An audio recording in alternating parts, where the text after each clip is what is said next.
Hi everyone, in this video I'm going to show you how to set up Epson EcoTank L3270 using your Android device, and also how to print and scan documents.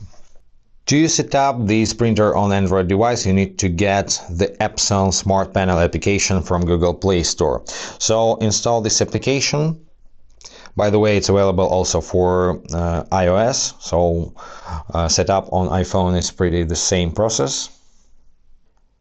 Before opening this application, you need to put your printer into Wi-Fi pairing mode.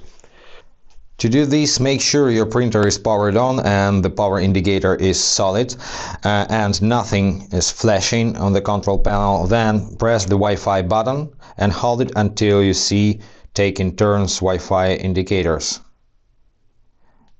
Like this. Now they blinking, taking turns, so release Wi-Fi button. Now you can open Epson Smart Panel. This is just the welcome screen, so tap next. On the next screen you need to allow to use your location to this application, so do this while using the app. Allow to find nearby Wi-Fi devices, allow.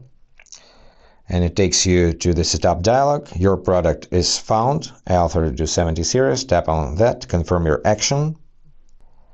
Now tap on proceed to Wi-Fi connection settings.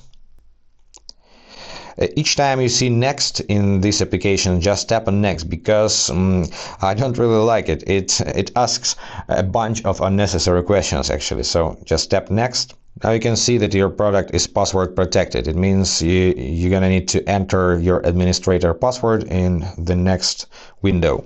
Your default administrator password is on the back side of this lid, so just open this door and here is your password.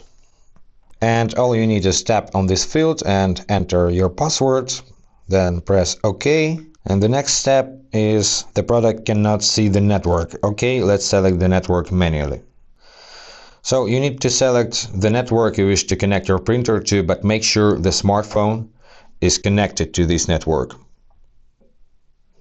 So you can use 5 GHz band to connect your smartphone, but this printer can detect only 2.4 GHz network. So tap on that, hit yes. Next you need to enter password. So once again yes, next, next. Just don't read, and when you see next, just press next. When you see yes, just press yes. And enter your password finally. 1, 2, 3, 4, 5, 6, 7, 8. I hope your password is stronger than mine. So tap OK, yes.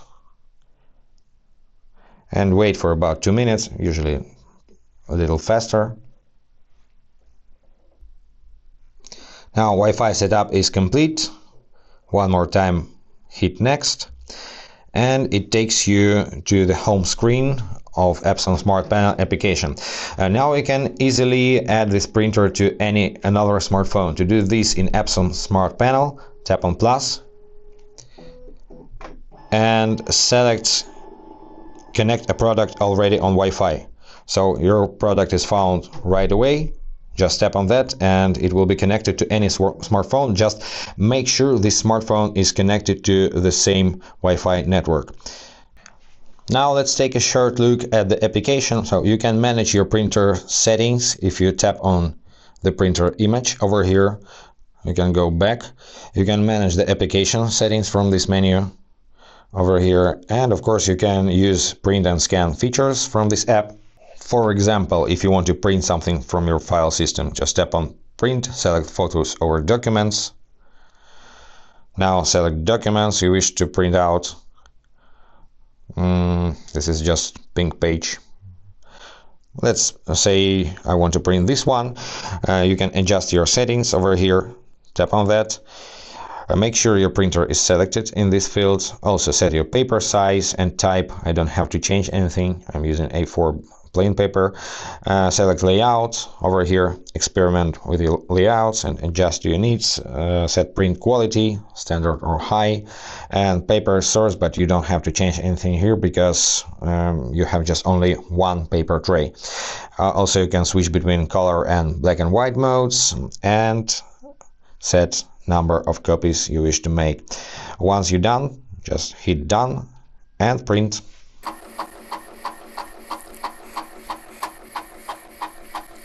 Now let's scan something to your smartphone.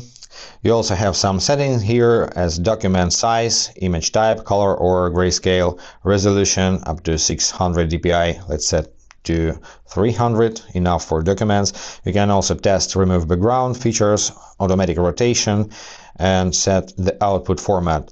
PDF format supports multi-page document, but if you need to scan photo, I recommend you JPEG. So let's place the document. To place it correctly, open the lid and put your document facing down and align the top left corner of the document with the bottom right corner of the scanning surface.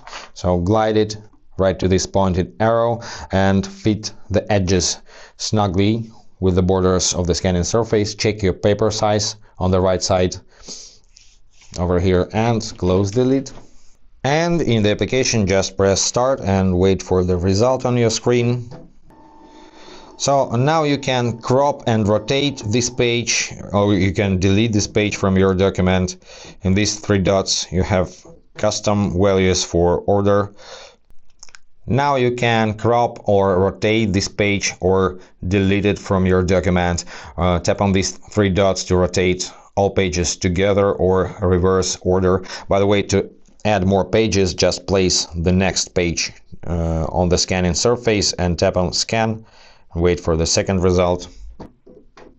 Now you have 2 pages in your document. You can repeat this action as many times as you need. Don't forget, first you need to place the document and only then tap on scan. To reorder pages, just drag and drop like this, and once you're done scanning, hit next. Rename your file in this field if you need.